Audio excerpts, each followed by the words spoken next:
Hello, welcome back to the reading of the poem of the Man God, written by Maria Valtorta, Volume 3, Chapter 319, Part 2, Storm and Miracles on the Ship.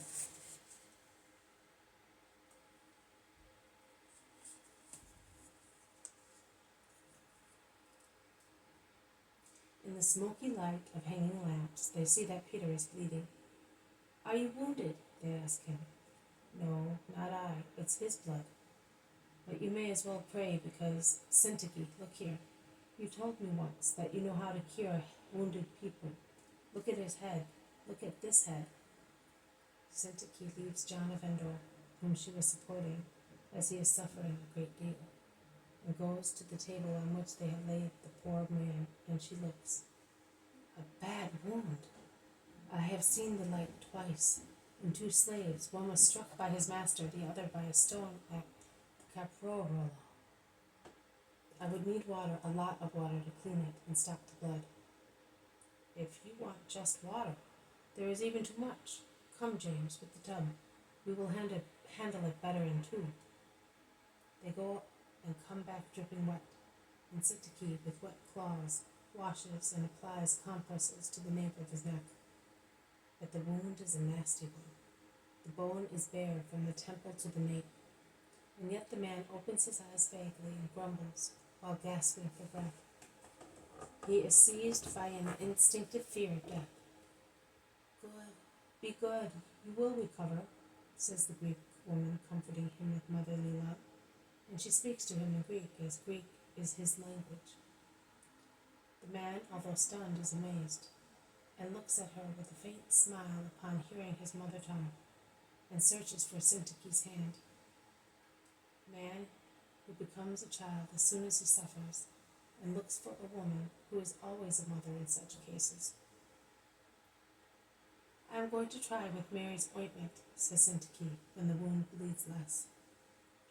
But that is for pains, objects Matthew, who has turned deadly pale. I do not know whether because of the rough sea, or at the sight of blood, or because of both. Oh, Mary prepared it with her own hands. I will use it praying. Will you pray too? It can do no harm. Oil is always a good medicine. She goes to work. She goes to Peter's sack, takes a vase out of it, a bronze vase, I would say, opens it and takes a little ointment, which she warms on a lamp, in the same lid of the vase. She pours it on a folded piece of linen cloth and applies it to the wounded head. She then bandages it lightly and tightly with linen strips. She places a folded mantle under the head of the wounded man, who seems to doze off, and she sits near him praying. The others also pray. The storm is still raging on the deck, and the ship is pitching awfully. After some time, a hatch is opened, and a sailor rushes in. What's the matter? Asks Peter. We are in danger. I have come to get incense and offerings for a sacrifice. Forget about such nonsense. But Nicomedes wants a sacrifice to Venus. We are in her sea. Which is as frantic as she is, grumbles Peter in a low voice. Then a little louder, You, come with me. Let's go on deck. Perhaps there is work to be done. Are you afraid to stay with the wounded man and those two? The two are Matthew and John of Endor, who are worn out by seasickness. No, you may go, replies Syntyche. While getting on deck, they run into the Cretan, who is endeavoring to light the incense, and who attacks them furiously to send them below, shouting, Can't you see that without a miracle we shall be shipwrecked? It's the first time since I have been sailing. Just listen. He will now say that we have cast a spell, whispers Judas of Alphaeus. In fact, the man shouts louder, Cursed Israelites, what have you got on you? You dogs, you have cast a spell on me. Go away. I am now going to offer a sacrifice to newborn Venus. No, not at all. We will sacrifice. Go away. You are pagans, you are demons, you are... Do you hear that? I swear to you that if you let us do what we want to do, you will see the miracle. No, go away. And he lights the incense and he throws into the sea as best he can some liquids, that he had previously offered and tasted, as well as some powders, which I do not recognize. But the waves put the incense out, and the sea, instead of calming, rages more and more, washing away all the paraphernalia of the rite, and nearly sweeping away Nicomedes as well. Your goddess is giving you a beautiful answer. It's our turn now. We have one as well, purer than that one made of foam. But then, sing, John, as you did yesterday, and we will follow you, and let us see. Yes, let us see. But if it comes to the worst, I will throw you overboard as a propitiatory victims. All right, come on, John.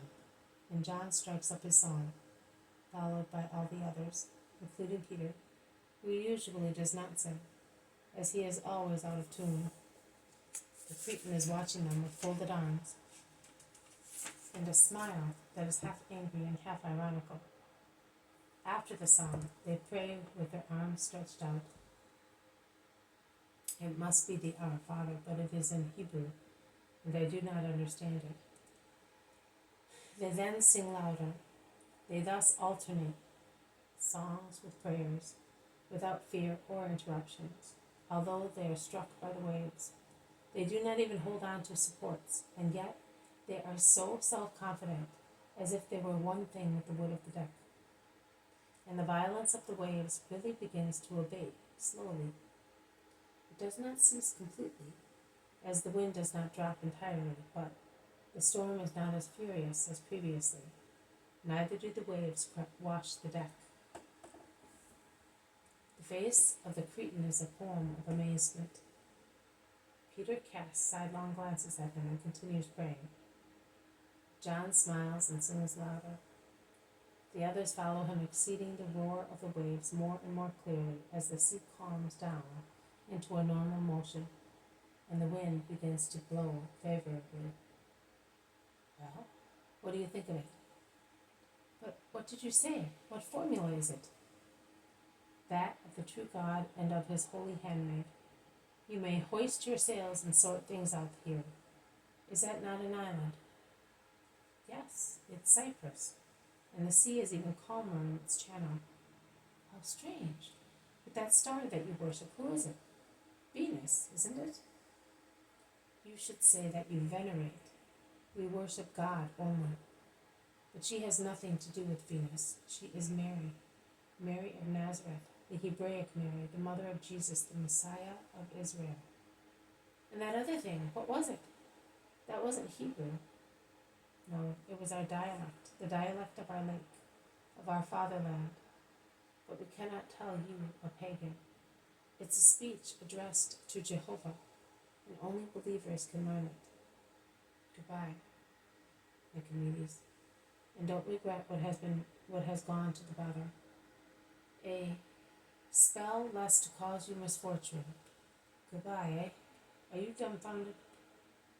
No, but excuse me, I insulted you. Oh, it does not matter. The effects of Venus's cult. Come on, boys. Let's go to the others. And smiling happily, Peter goes towards the hatchway. The Cretan follows them. Listen, and what about the man? Is he dead? Not at all. We may give him back to you safe and sound very shortly. Just another trick of our spells. Oh, please excuse me. But tell me, where can one learn them in order to be helped? I am prepared to pay for that. Goodbye, Nicomedes. It's a long story, and it's not allowed. Sacred things are not to be given to heathens. Goodbye. Fare you well, my friend. And Peter, followed by all the others, goes below deck, smiling. Also the sea is now a pleasant sight. A fair mistral now favors navigation, while the sun is setting and a slice of the waxen moon looms in the east. This has been a reading from the Poem of the Night God, written by Marie Valtorta, Volume 3, Chapter 319, Part 2. Thank you for listening. I will see you tomorrow. May God bless you, and may peace be with you.